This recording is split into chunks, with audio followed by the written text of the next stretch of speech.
Well, hey, I'm going to kick us off here officially because it's 1 minute after. So all Cool. of you that are showing up right now, I see some fellow campers here.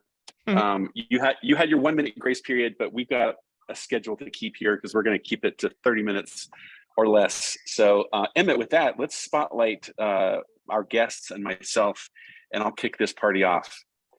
All right, everyone, welcome to this week's weekly briefing. It is Joel. It is I. I'm joined by our good friends Mark and Matt, otherwise known as what? What's the moniker I can give you guys? The Camp MoGraph Camp MoGraph directors. Mavens?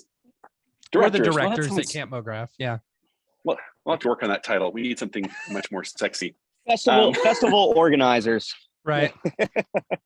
There we go. That'll work.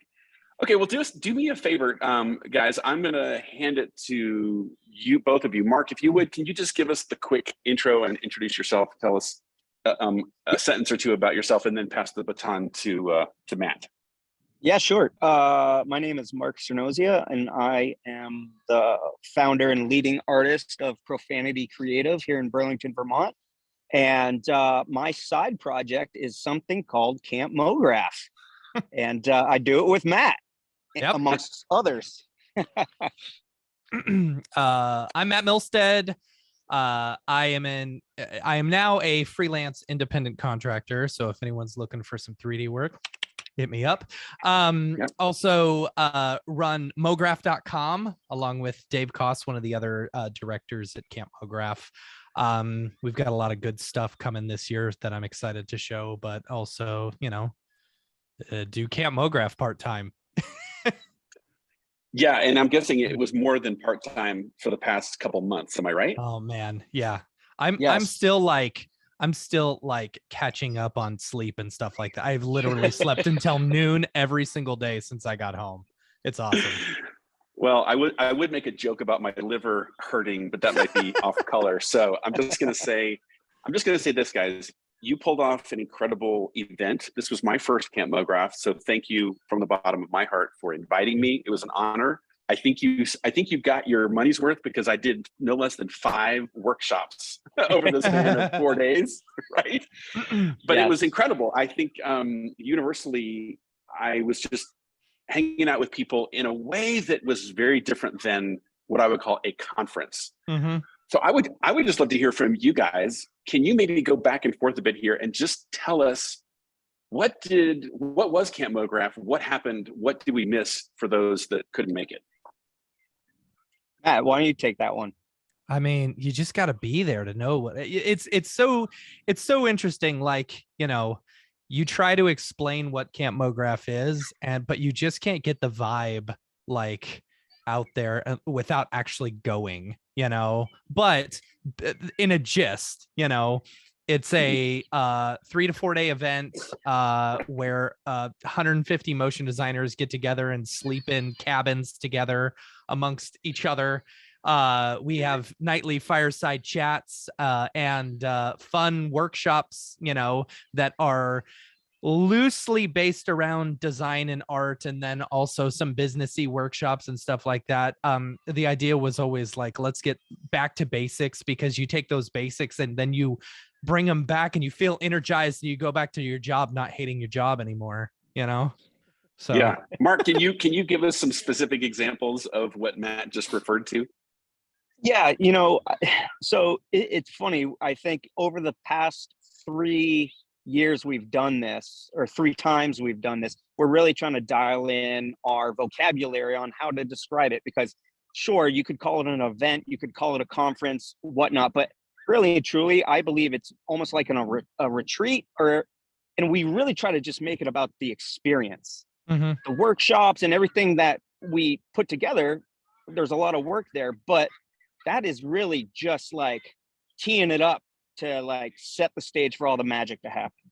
Yeah. So all the magic happens in all of the ancillary discussions that you have with all these other motion designers, business owners, studio owners, producers. You really get a whole gamut of people.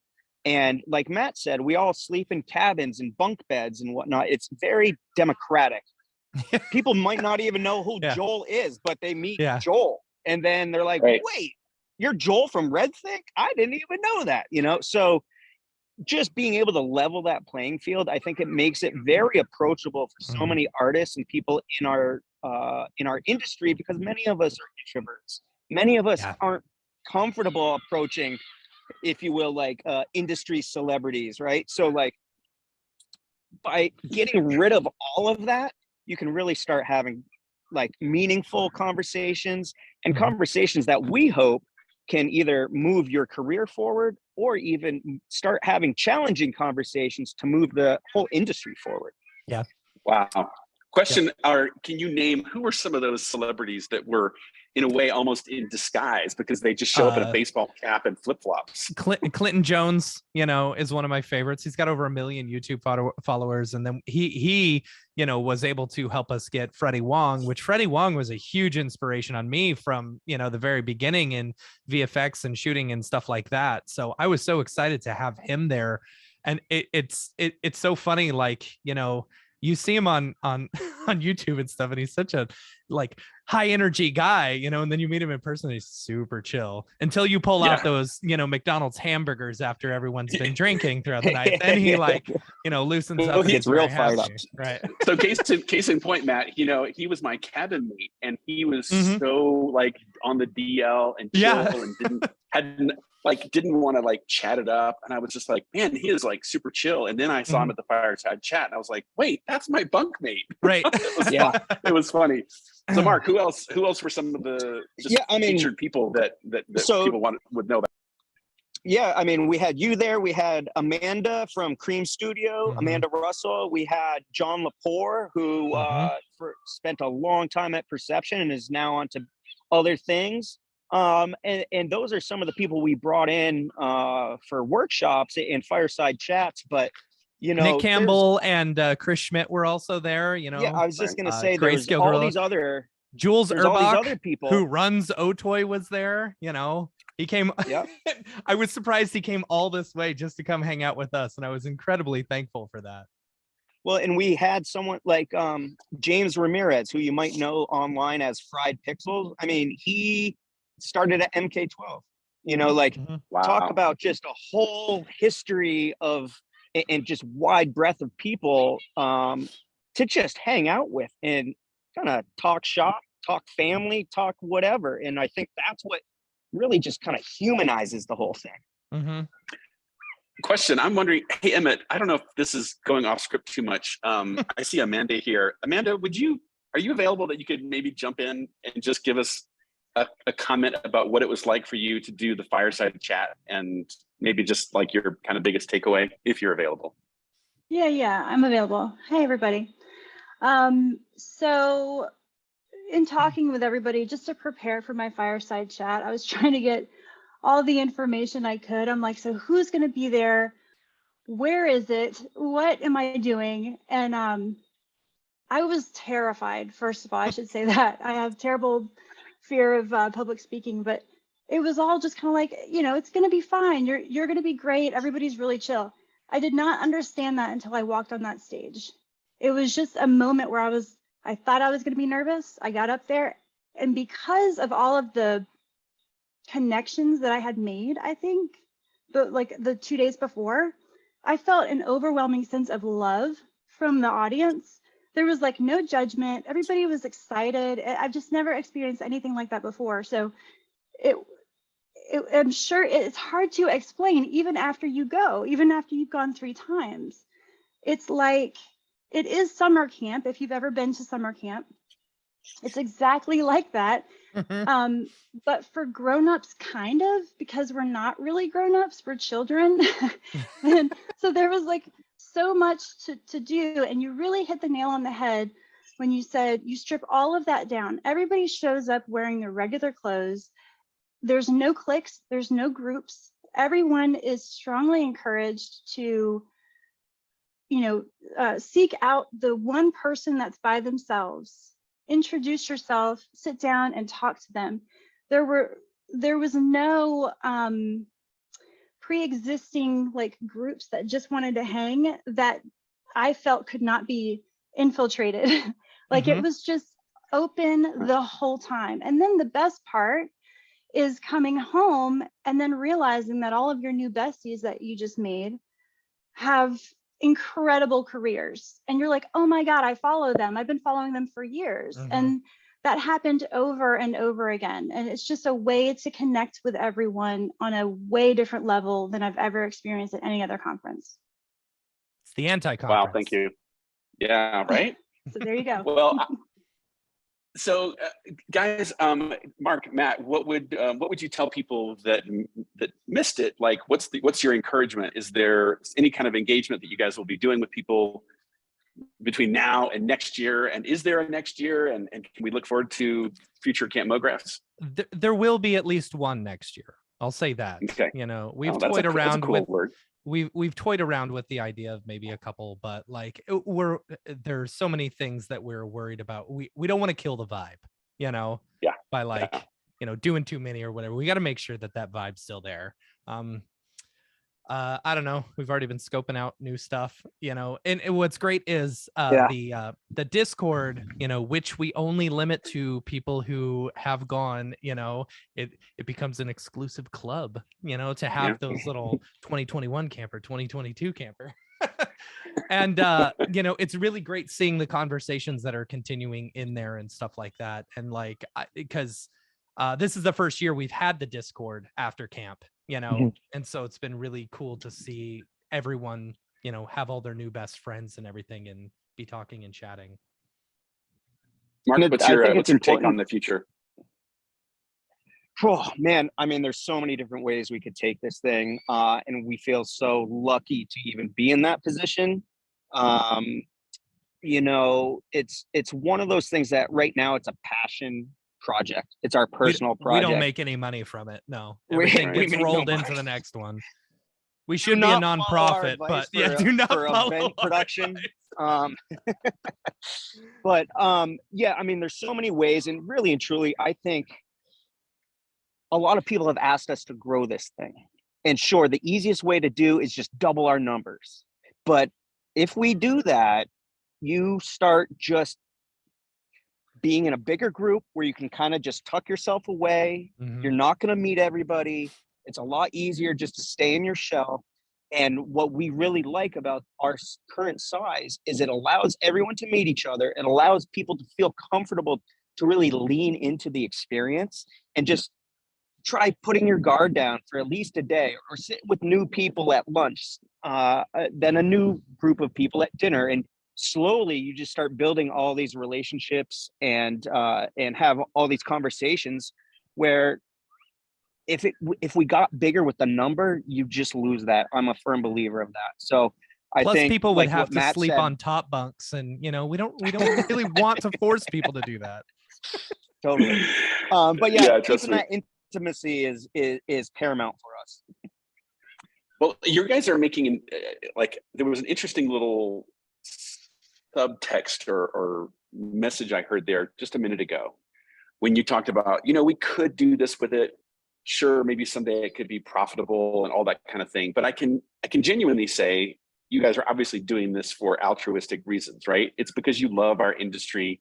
There's so many things that I do just because I love the industry. What I think is cool though is, like, in a way, aren't we all on this similar journey? Now I'm going to quote Tim here for a second, because what Tim would say is we all get into this industry for one of three reasons, right? Fame, fortune, freedom. But as we move through those, the fourth stage is this thing he calls influence.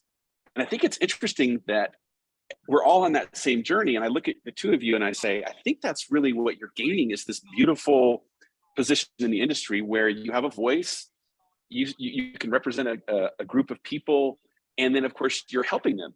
And I'm just would love to hear from you. Has that been your experience? And are you finding like the benefits of giving to your community, to your tribe, come back to you in unexpected ways?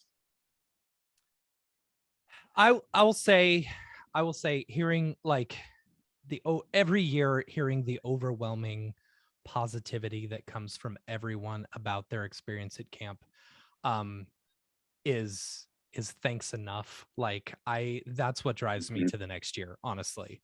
You know, I am kind of selfish in the fact that, yes, we're building a brand so that we can build a name so that one day, once I decide to sell something, maybe someone will pick it up, That's the way me and Dave, we've always done this weekly podcast, and we've been doing it for 6 years, and that was really just a way for us to build a brand. And we're launching our MoGraph site, at the end of the year, the new updated one, hopefully. It's supposed to be July, but I digress. And hopefully, for me personally, that's like, maybe we'll get some people using it or something like that. But honestly, Camp MoGraph, really, Mark said this last year, and like, this is our passion project. Some people make short films and spend their whole time doing that. This is a way to reach out to the community. And, I especially have made so many connections through my podcast that, like, it's been easy to, pick up sponsorships and help them cover costs so that we can keep the price down so that we give back to the community, Mm-hmm. Yeah. And from my point of view, so I'm completely self-taught in this industry. I come from a video background. And one thing that drew me to this industry was the wealth of knowledge that people are willing to share, and going to some of these other events and feeling part of the community, not even knowing anyone. Just like, okay, people are willing to share. I could probably strike up a conversation and whatnot. And so you have all these other artists and people in our industry who make tutorials or sell texture packs or whatever. Really and truly, I'm not that good technically to start giving people tutorials on things. So what can I do? I can help foster that community and keep pushing that community that welcomed me in so well. So honestly, it's a success if that can happen for one person. If one person feels like now that they're a part of this thing. It's been great seeing like people from previous years say, with all the connections that I made at Camp MoGraph, I quit my job, I went full-time freelance, and now I'm successful. We've had a couple of those stories, and it's absolutely fantastic. Mm-hmm. And if we can just make those connections, connect the dots, that's a job well done on our part and in our eyes. So yeah, that's beautiful. Well, let me ask you guys, this is almost like a part 2 question. And for anyone here that wants to, of course, drop a question or a comment in the chat, I invite you to do so. I'm going to mention that one thing that made me really sad was just maybe a month ago, I was talking with the folks at Motionographer, my friends behind the scenes, and they were getting my feedback because they were making the decision to postpone F5. And there was a part of me that just wanted to say, no. But of course, the decision was made for various reasons, COVID being, right, obviously one big one. But part of the story I'm telling here is that in our industry, there's still this, what I'm calling a collective, maybe we want to get together. Maybe I'll go to that thing in person. Maybe I'll take that trip. But we're so Zoomified, right? We're so used to like, well, I'll just stay at home and watch whatever the thing is on my screen, on my device. I'm wondering if I could draw it out of you. What's the difference? Like, what is the call to arms that we have to put out to our industry? I'm not saying let's be unsafe, right? And not be sensitive to things like COVID, because that's an issue. On the other hand, I would just love to hear from you guys. What if we had all gotten together last weekend on Zoom? Yeah, that wouldn't have been the same. Right. That wouldn't have been the same. Come on, give it to me. Here's the thing that I've noticed with a lot of like corporate, big companies and stuff like that. They're very afraid to kind of do some of these things and have these big meetups, because they don't want to be responsible for some of the, if everyone does get sick, it's kind of on them. That's why, Adobe and Maxon and all these people backed out of NAB in October when we held our second Camp MoGraph. Right. Because they just didn't want to be. And honestly, having talked with some of these people, they'd much rather push it onto some of us, so that we'll take the responsibility, which is fine, if they're willing to help out. But the thing is, like, we know that in this world right now, there is only so much you can do. You can ask people to test like we did, the last year we required vaccines and, or a negative COVID test, PCR test before people came, and we didn't have any cases. That was actually the safest I've ever felt during COVID was at that point. But this year, we did have one case while we were at camp, and then we had another one once, but I don't know whether it was that from the plane or whatever. The thing is, you take a chance. But one thing I can say with camp is we're over like 200 acres of space, You are sleeping in cabins with like 3 other people, but that's also another reason why we keep it small. So we don't have as many people sleeping in the same bunks. We can minimize it. We also do wristbands at the beginning to let people know their level of comfort. We ask people to test ahead of time, and there's plenty of space for people to spread out and stuff like that. We can only do so much, especially right now.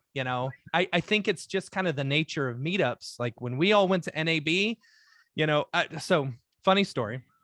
We went to NAB and we weren't going to have our big MoGraph karaoke night, because we're like, we don't want, to put 75 people in one room and, have karaoke, and, it's going to be expensive. So Beeple found out and he's like, no, dude, you got to do this. I'll pay for it.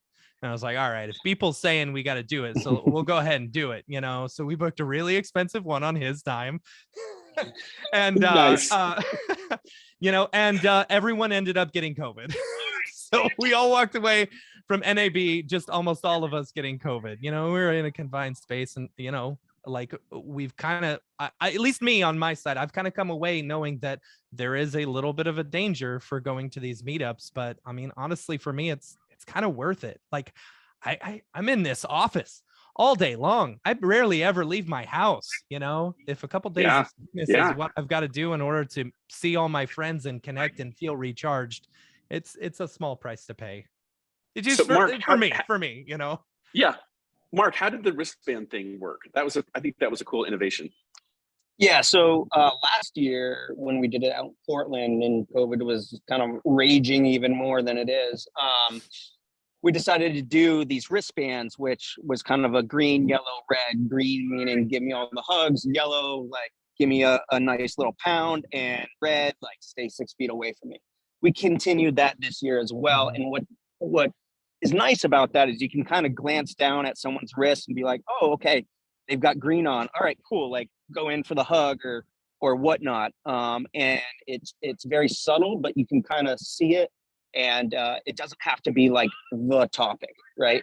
Right. And I think one thing that really like puts our event in a very unique position is that it's camp.